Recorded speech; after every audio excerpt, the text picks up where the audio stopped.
जोहार, जय हिंद साथियों। आप सबों का स्वागत है मेरे यूट्यूब चैनल तेजस डिफेंस एकेडमी में। आइए आज का क्लास शुरू करते हैं। आज का क्लास जो है वो हिंदी का काव्यखंड से है। पहला चैप्टर है, अध्याय पहला है उद्धव तुम हो अति बड़भागी, जिसको बहुत सारे किताब में पद के नाम से भी अध्याय को रखा गया है और बहुत सारे बुक में जो है उद्धव तुम हो अति बड़भागी का शीर्षक दिया गया है, जिनके लेखक सूरदास जी हैं। सूरदास जी का जो लेखक परिचय है इसका वीडियो मैंने बना दिया है, जो मेरे यूट्यूब चैनल पर उपलब्ध है। आप वहां से सूरदास जी के कवि परिचय के बारे में सारे जानकारी वहां से ले सकते हैं। और ये बेहद ज़रूरी है कि उद्धव तुम हो अति बड़भागी चैप्टर को देखने से पहले सूरदास जी के जीवनी के बारे में पढ़ना, तभी आपको जो है एक क्लास ज़्यादा आनंद आएगा, पढ़ने में रोचक होगा, ये चैप्टर रोचक हो जाएगा। इसलिए लेखक परिचय आप जरूर देखिएगा, क्योंकि जितना वेटेज क्वेश्चन का जो लेखक परिचय से बनता है उतना ही वेटेज आपका चैप्टर से ही है। जहाँ तक देखा जाए तो लेखक परिचय से प्रश्न लगभग हर एग्ज़ाम में आज तक जो हुए हैं उसमें पूछा गया है। कहानी भले छूट जाए, कहानी से प्रश्न ना बने, लेकिन लेखक परिचय से जरूर बनता है। इसलिए आप सूरदास जी के जीवनी का लेखक का जो वीडियो है मैंने डाल दिया है यूट्यूब पे, आप जाके देख लीजिएगा। आइए अब शुरू करते हैं पहला चैप्टर काव्यखंड का। इसमें हम कविता का भावार्थ और इससे जो मोस्ट इम्पोर्टेंट अति महत्वपूर्ण प्रश्न जो बनते हैं ऑब्जेक्टिव टाइप के, वो मैं लेके आया हूँ। आइए शुरू करते हैं। पहले कविता का जो है वो भावार्थ समझते हैं। देखिए, ये सूर के पदों में श्री कृष्ण के प्रति गहरा अनुराग प्रकट हुआ है। कृष्ण वृंदावन छोड़कर मथुरा चले गए हैं। गोपियाँ उनके वियोग में व्याकुल हैं। वे कृष्ण के मित्र उद्धव को प्रेम भरा उलाहना देती है। कभी कभी वे व्यंग करने लगती है। पहले पद में गोपियाँ उद्धव से कहती है कि तुम बड़े सौभाग्यशाली हो जो प्रेम के चक्कर में नहीं पड़े हो। तुमने कभी कृष्ण के प्रेम का स्वाद नहीं चखा है। ये तो हम ही मूर्ख हैं जो उसके प्रेम में ऐसे लिपट गई हैं जैसे गुड़ से चींटी लिपट जाती है। दूसरे पद में गोपियों कृष्ण को निष्ठुर कहती हुई उद्धव से कहती है, हमारे मन की आस मन में ही रह गई। जिस कृष्ण के आने की परीक्षा में हमारी सांसें अटकी हुई थी, वहीं से योग साधना का संदेश सुनकर हम बहुत निराश हो गए हैं। हम से कृष्ण के वियोग में धैर्य नहीं रखा जाता है। हम थोड़ा मिस्टेक टाइपिंग है। हमसे कृष्ण के वियोग में धैर्य नहीं रखा जाता। तीसरे पद में गोपियाँ कहती हैं कि कृष्ण उनके लिए वैसे ही जीवन धारा है जैसे कि हारिल पक्षी के मुंह में तिनका। देखिए, हारिल एक पक्षी होता है, वो जब भी वो पक्षी जो है उड़ती है तो अपने पैर में अपने मुंह में वो लकड़ी का तिनका जो है वो दबाए रहती है। वैसा ही यहाँ पे गोपियों का हाल है। वो प्रेम कृष्ण को दर्शन करने के लिए, कृष्ण को पाने के लिए, ठीक है, उनके योग में जो है वो यहाँ पर बेचैन है। वे दिन रात कन्हैया का नाम रटती रहती है। यहाँ भी थोड़ा मिस्टेक हो गया है टाइपिंग। कन्हैया का नाम रटती रहती है। उन्हें योग का नाम कड़वी ककड़ी के समान कड़वा प्रतीत होता है। जो गोपियां हैं उनको कृष्ण के वियोग का जो है वो योग का नाम जो है कड़वी ककड़ी के समान कड़वा प्रतीत होता है। योग मार्ग तो उन्हीं के लिए ठीक है जिनके मन में कृष्ण के प्रति प्रेम नहीं होता है। गोपियां कहती हैं कि योग मार्ग तो उन्हीं के लिए ठीक है जिनके मन में कृष्ण के प्रति प्रेम भाव नहीं होता है या नहीं है। चौथा पद में गोपियां व्यंग करती हुई कहती है, लगता है कृष्ण हमसे राजनीति खेल रहे हैं। वह चतुर तो पहले से ही से थे, अब राजनीतिक के दांव पेच भी सीख गए हैं। पहले ऐसे लोग राजनीति में होते थे जो जनता की भलाई हेतु भागे भागे फिरते थे, परंतु अब तो वे नीतिवान स्वयं अन्याय करने लगे हैं। वह हमें योग मार्ग अपनाने की बात कहकर हम पर अन्याय ही कर रहे हैं। कृष्ण का यह व्यवहार राजधर्म के विपरीत है। आइए इसका भावार्थ को आप लोग समझ गए। एक कहानी का जो सारांश था, एक कविता का जो पद का जो सारांश था, वो उसका भावार्थ मैंने शॉर्ट में बताने का प्रयास किया। आइए आप इससे संबंधित जो वस्तुनिष्ठ प्रश्न ऑब्जेक्टिव टाइप के क्वेश्चन बनते हैं, मैं उस सेशन को लाए हैं।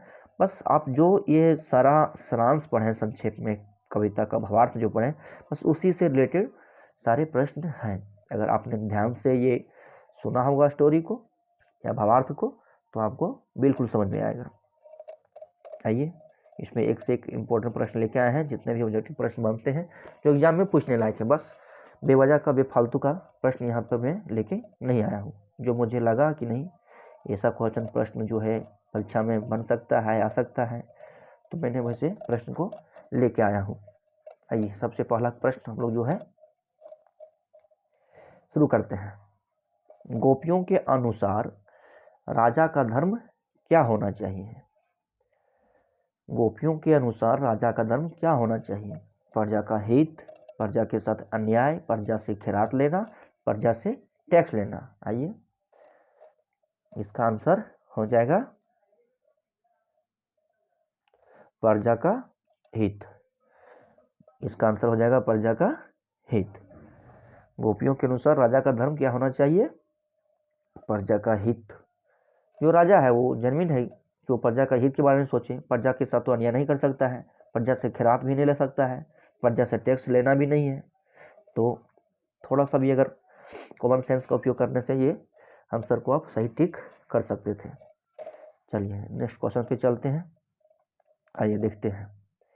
कृष्ण के प्रति अपने अनन्य प्रेम को गोपियों ने किस प्रकार अभिव्यक्त किया है? कृष्ण के प्रति अपने अनन्य प्रेम को गोपियों ने किस प्रकार से अभिव्यक्त किया है? पहला है लकड़ी पकड़े हरिल की पक्षी से। दूसरा है गुड़ में लिपटी चींटी की जैसा, जल के अंदर पुरन का पत्ता। और डी में है उपरोक्त सभी। तो ये कहानी में आपने पढ़ा कि कृष्ण के प्रति जो है गोपियों का जो है अनन्य प्रेम है। वो बता रही है कि उससे बेहद प्यार करती हैं गोपियाँ, चाहती हैं कृष्ण को। और लकड़ी पकड़े हारिल का भी उदाहरण दिया है कविता में। गुड़ में लिपटी चीनी का भी उदाहरण आपको मिल जाएगा। और जल के अंदर पुरन का पत्ता, यानी जल के अंदर जो रहता है कमल के पत्ते, वो देखिएगा कि जल में डूब भी जाएगा तो उस पर पानी की बूंदें नहीं टिकती है।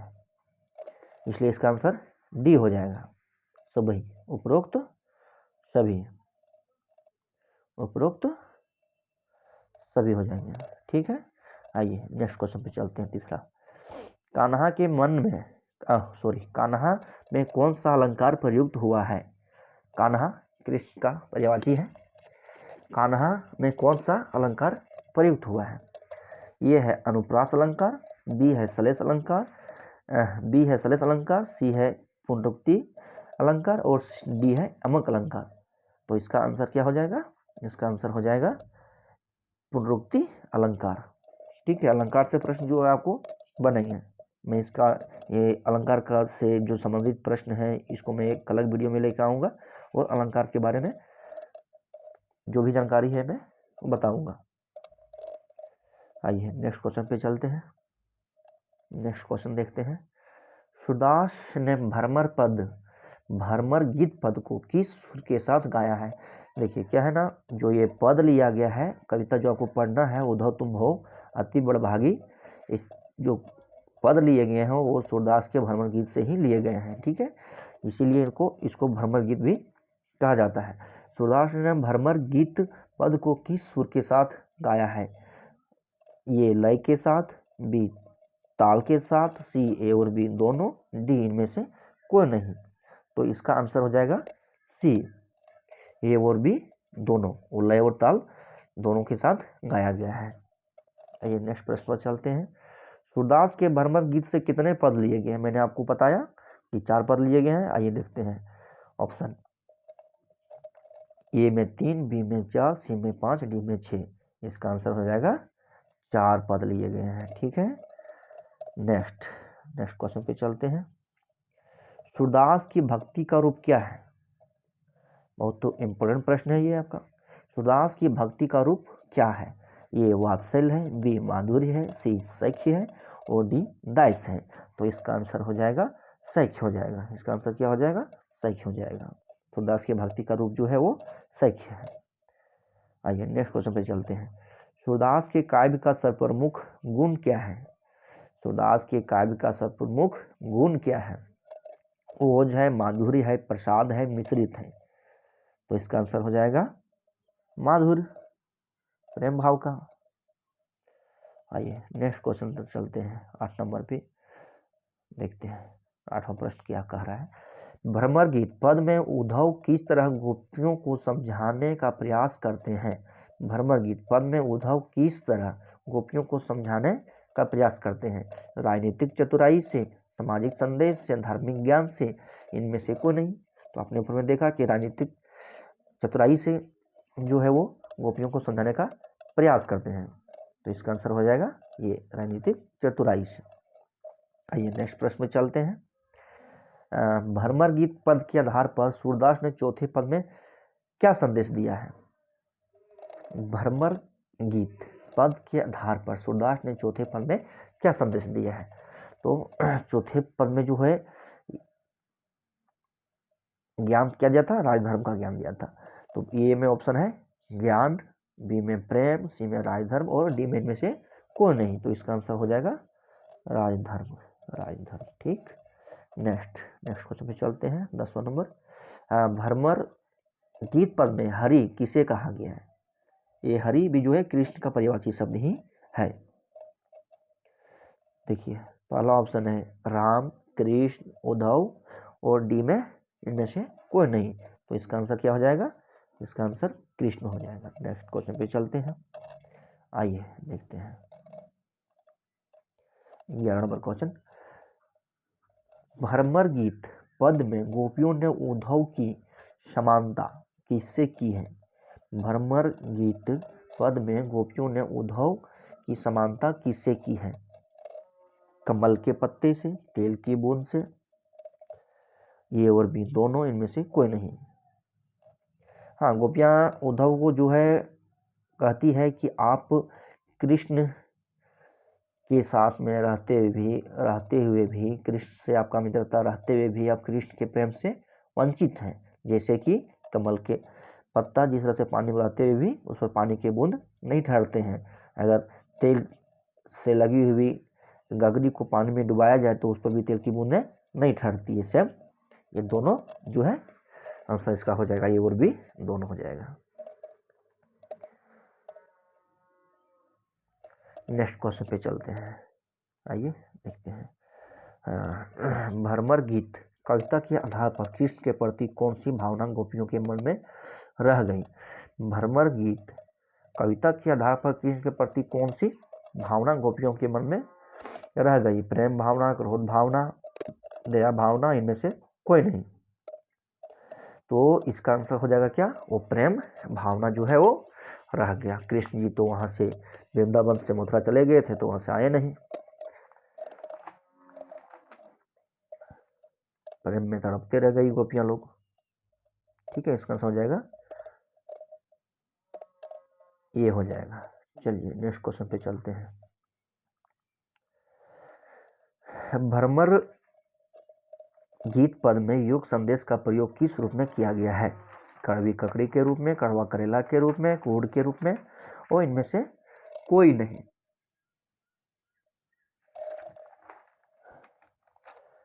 तो हमने ऊपर में पढ़ा कि भ्रमर गीत पद में योग संदेश का प्रयोग जो है किस रूप में किया गया है? ये कड़वी ककड़ी के रूप में किया गया है, कड़वी ककड़ी के रूप में। चलिए नेक्स्ट क्वेश्चन चलते हैं। भ्रमर गीत पद में बड़भागी शब्द का प्रयोग किसके लिए हुआ है? तो इसका शीर्षक ही नाम है उद्धव तुम हो बड़े बड़े अभागी, उद्धव तुम हो अति बड़भागी, इसलिए इसका आंसर हो जाएगा बी, उद्धव। उद्धव। आइए नेक्स्ट क्वेश्चन पे चलते हैं, 15वां नंबर। भ्रमर गीत पद के आधार पर हमारे हरिहारिल की लकड़ी, यह पंक्ति किसने कहा? गोपियों ने कहा, उद्धव ने कहा, राधा ने कहा, इनमें से किसी ने नहीं कहा। तो बताइए आप लोग किसने कहा कि भ्रमर गीत पद के आधार पर उद्धव को जो है हमारे हारिल की लकड़ी, यह पंक्ति किसने कहा? भ्रमर गीत पद के आधार पर हमारे हरिहारिल की लकड़ी, ये पद किसने कहा था? गोपियों ने कहा था, उद्धव ने कहा था, राधा ने कहा था।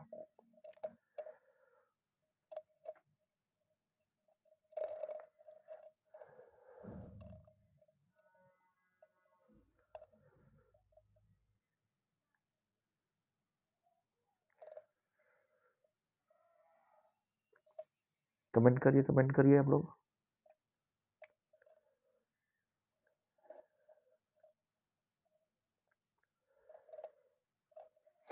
चलिए इसका आंसर हो जाएगा बी, गोपियों ने कहा था। ठीक है, चलिए नेक्स्ट प्रश्न पर चलते हैं। भ्रमर गीत पद में गोपियों किस पर व्यंग कर रही है? यानी गोपियां जो है किस पर व्यंग कर रही है? उद्धव के संदेश पर, कृष्ण के छल पर, ये और बी, दोनों इनमें से कोई नहीं। तो ये जो है गोपियां जो है वो दोनों के संदेश पर जो है, जो कृष्ण जी छल कर रहे थे उस पर भी व्यंग करते हैं, उद्धव जो संदेश दे रहे थे उसको भी, उस पर भी लोग गोपियां जो है व्यंग करती है। चलिए इसका आंसर हो जाएगा सी। चलिए 17 नंबर। भ्रमर गीत पद के आधार पर गोपियां क्या पाना चाहती हैं? क्या पाना चाहती थी? भ्रमर गीत पद के आधार पर गोपियां क्या पाना चाहती थी? गोपियां कृष्ण से प्रेम पाना चाहती थी, गोपियां कृष्ण से प्रेम पाना चाहती हैं, गोपियां कृष्ण से वार्तालाप करना चाहती हैं, गोपियां कृष्ण के दर्शन पाना चाहती हैं, डी, इनमें से कोई नहीं। तो जो है वो गोपियां कृष्ण के दर्शन पाना चाहती है। नेक्स्ट क्वेश्चन पर चलते हैं। भ्रमर गीत पद में कृष्ण किसे दुख देते हैं? ये आज का सेशन का लास्ट प्रश्न है, अंतिम प्रश्न पर हम लोग आ गए हैं। भ्रमर गीत पद में कृष्ण किसे दुख देते हैं? मित्रों को देते हैं, गोपियों को, परिवार को, राधा को, किसको दुख देते हैं? इसमें जो हो इसका आंसर हो जाएगा वो गोपियों को दुख देते हैं। तो आज का ऑब्जेक्टिव प्रश्न समाप्त हुआ। इसी के साथ मेरा हिंदी काव्यखंड का पहला चैप्टर भी समाप्त हो गया। इसमें मैंने लेखक परिचय से भी वीडियो बना दिया है, आप जाकर देख लीजिएगा। अपलोड है मेरे यूट्यूब चैनल पे, तेजस डिफेंस अकाडमी पे। और इसके अध्याय उद्धव तुम हो अति बड़भागी चैप्टर के सारांश, संक्षेप और इससे जो ऑब्जेक्टिव प्रश्न बन रहे थे वो भी मैंने बता दिया। अब नेक्स्ट हम लोग पढ़ेंगे राम लक्ष्मण परशुराम संवाद। तो उसमें हम लोग सबसे पहले बस जिस सिलसिलेवार ढंग से इसको शुरू किए हैं, पहले कवि परिचय के बारे में पढ़ाएंगे, फिर राम लक्ष्मण परशुराम संवाद का जो भावार्थ है, संक्षेप है, सारांश है, उसको बताएंगे। फिर उससे संबंधित जो ऑब्जेक्टिव प्रश्न बनेंगे हम उसको साथ में लेके आएंगे, क्योंकि अगर हम भावार्थ के साथ ऑब्जेक्टिव लेके आते हैं तो पढ़ने में एक अलग ही मज़ा आएगा, आप लोग को बहुत ही रोचक लगेगा। अगर आज का सेशन आपको अच्छा लगा हो तो हमारे यूट्यूब चैनल तेजस डिफेंस अकाडमी को आप लोग सब्सक्राइब करिए, शेयर करिए, लाइक करिए। Thank you. ये मेरा तेजस बैच चल रहा है। धन्यवाद। जय हिंद साथियों।